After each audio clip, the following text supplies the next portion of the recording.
اپنے آنسوؤں کو اتنا مہنگا کر دو کہ کوئی انہیں خریدنے کی کوشش نہ کرے، اور اپنی مسکراہٹ کو اتنا سستا کر دو کہ ہر کوئی اسے پانے کی چاہت کرے۔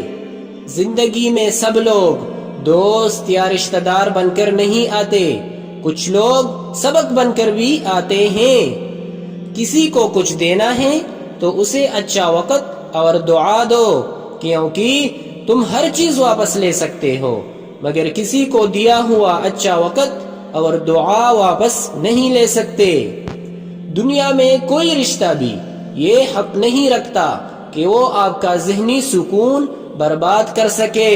ہر ایسے رشتے سے دور ہو جائیں جو بلا وجہ آپ کی ذہنی اذیت کا باعث بنتا ہے۔ خدا کی دنیا بہت وسیع ہے، اپنے مطابق لوگ ڈھونڈے، ورنہ اکیلے رہنے کی عادت ڈال لے۔ اپنے سکون پر کم سے کم کمپرومائز کرے۔